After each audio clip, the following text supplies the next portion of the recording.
Side खबरों के लिए सब्सक्राइब करें फ्लेम मीडिया और उसके बाद बेल आइकन को प्रेस करें ताकि सबसे पहले आपको मिले एक्सक्लूसिव खबरें।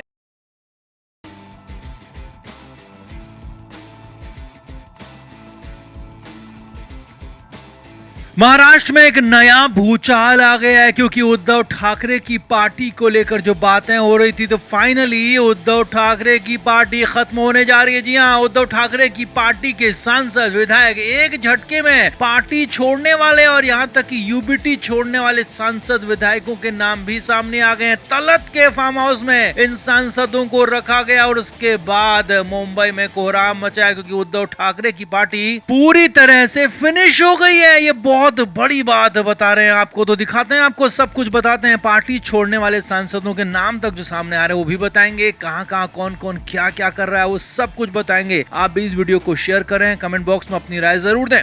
तो लंबे समय से शिवसेना के शिंदे गुट की तरफ से ऑपरेशन टाइगर चलाया जा रहा था। 24 जनवरी को ये शुरू हुआ और 24 फरवरी का डेडलाइन इसमें दी गई थी। कहा गया था कि 24 फरवरी की तारीख तक उद्धव ठाकरे की पार्टी खत्म हो जाएगी। तो यहाँ पर इससे बहुत पहले, जी हाँ, करीब 2.5 हफ्ते पहले ही उद्धव ठाकरे की पार्टी लगभग खत्म होने जा रही है क्योंकि उद्धव ठाकरे की पार्टी के ज्यादातर सांसद, जी हाँ, 9 में से करीब 6 सांसद तो कंफर्म हो चुके हैं, जबकि उसके बाद भी 2 और सांसद ऐसे हैं वो भी शिंदे गुट के साथ जा सकते हैं। यानी कि उद्धव ठाकरे के पास सिर्फ एक ही सांसद बचने वाला है। जी हाँ, ये बहुत बड़ी खबर आपको बता रहे हैं। लंबे समय से शिंदे गुट के लोग उद्धव ठाकरे के सांसदों के संपर्क में थे, लेकिन दल बदल कानून इसमें आड़े आ रहा था क्योंकि उद्धव ठाकरे की पार्टी के 9 सांसद हैं और अगर दल बदल विरोधी कानून के दायरे से बचना है, एक्शन से बचना है, तो कम से कम 6 सांसदों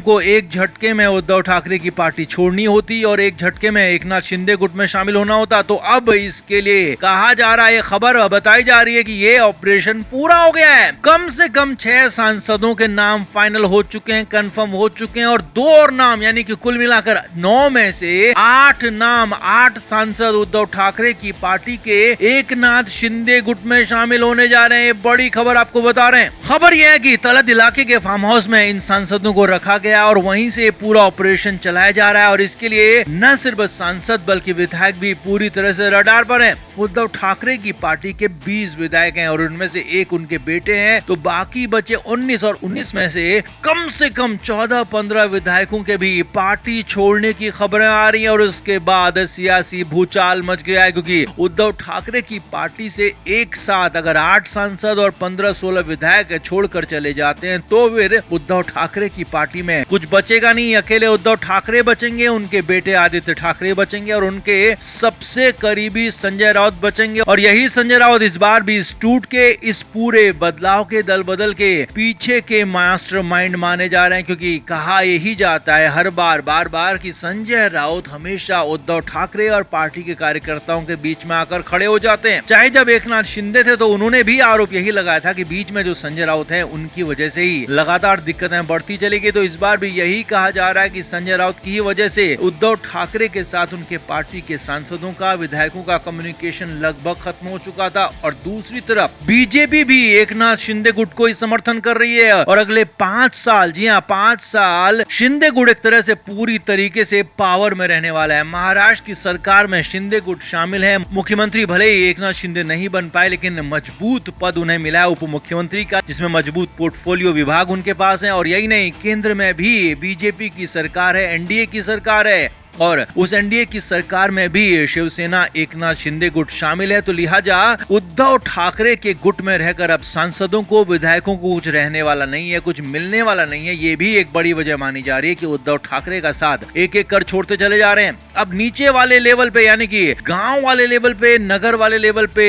गली मोहल्ले वाले लेवल पे भी उद्धव ठाकरे के कार्यकर्ता एकनाथ शिंदे गुट में शामिल हो चुके हैं। तो अब सांसद विधायकों के जाने के बाद एक तरीके से पूरी की पूरी पार्टी खत्म होती हुई दिख रही है। तो सब कुछ अगले कुछ दिनों में साफ हो जाएगा और कौन कौन नाम सामने आएंगे ये भी साफ हो जाएगा। तो आप इस पर क्या कहेंगे? क्या उद्धव ठाकरे के लिए बाकी कुछ नहीं बचा है? क्या उन्हें राजनीति से पूरी तरह संन्यास ले लेना चाहिए? आप क्या मानते हैं? कमेंट बॉक्स में जरूर बताएं और वीडियो को शेयर भी करें।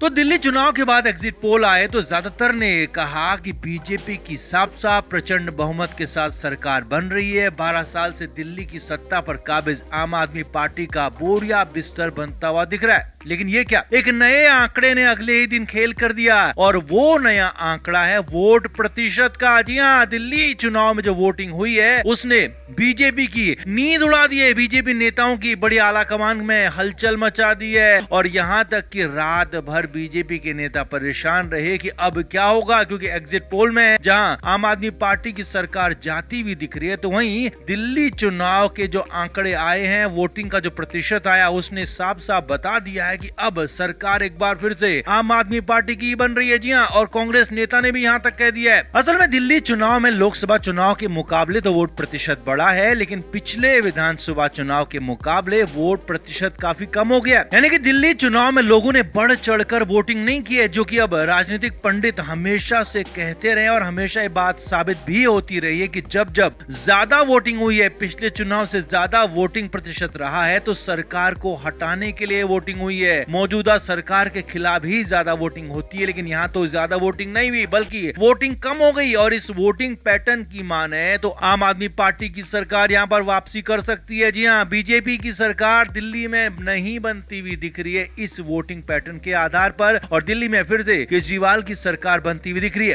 अब भले ही आम आदमी पार्टी की सीटों की संख्या कम हो जाए, लेकिन वोटिंग प्रतिशत का मायना तो यही कह रहा है कि दिल्ली में एक बार फिर से आपकी सरकार यानी कि केजरीवाल की सरकार बनने जा रही है। वहीं कांग्रेस के दिग्गज और बड़े नेता पूर्व सीएम शीला दीक्षित के बेटे संदीप दीक्षित तक ने दावा कर दिया कि एग्जिट पोल में आम आदमी पार्टी को बहुत ज्यादा कमतर आंका गया है। असल नतीजा ये होने वाला नहीं है, असल नतीजा बिल्कुल अलग होने वाला है। और यहाँ तक कह दिया कि दिल्ली में आम आदमी पार्टी की ही सरकार बनने वाली है। जी हाँ, कांग्रेस नेता जो खुद अरविंद केजरीवाल के खिलाफ चुनाव लड़े, वही संदीप दीक्षित कह रहे हैं कि दिल्ली में बीजेपी की नहीं आम आदमी पार्टी की सरकार बनेगी। साथ ही संदीप दीक्षित ने यह भी कहा कि कांग्रेस का वोट प्रतिशत बढ़ने वाला है, कांग्रेस को 17 से 18% वोट मिलने वाला है, लेकिन ये भी जरूर कहा कि बीजेपी की नहीं आपकी ही सरकार बनेगी। अब संदीप दीक्षित ने इशारा जरूर दिया कि 17-18% वोट मिलता है तो 4 से 5 सीटें उनकी पार्टी जीत सकती है, और कांग्रेस 4 से 5 सीटें जीतती है तो यहाँ पर नया समीकरण भी दिख सकता है। जी हाँ, अगर दिल्ली में आम आदमी पार्टी की सरकार को कुछ विधायकों की कमी पड़ती है तो कांग्रेस यानी कि दिल्ली में कांग्रेस पार्टी आम आदमी पार्टी को सरकार बनाने के लिए समर्थन दे सकती है, और हो सकता है इसी वजह से भी संदीप दीक्षित ने कहा हो कि दिल्ली में आम आदमी पार्टी की सरकार बनेगी। अब जो भी हो, वोटिंग प्रतिशत यही कह रहा है कि दिल्ली में आम आदमी पार्टी की सरकार फिर से रिपीट हो सकती है। बीजेपी के लिए मुश्किलें बढ़ सकती हैं, बीजेपी एक बार फिर से सत्ता से दूर रह सकती है, यही वोटिंग पैटर्न फिलहाल कह रहा है। हालांकि वोटर्स ने आखिरकार किसको वोट दिया ये तो 8 फरवरी को ही पता चलेगा जब नतीजे आएंगे, लेकिन काउंटिंग के दिन एग्जिट पोल के नतीजे बिल्कुल उल्टे भी हो सकते हैं। ये फिलहाल वोटिंग पैटर्न से साफ साफ नजर आ रहा है। तो आप इस पर क्या कहेंगे, दिल्ली में किसकी सरकार बनने जा रही है? कमेंट बॉक्स में आप जरूर से जरूर बताएं, वीडियो को शेयर भी करें। Flame media report.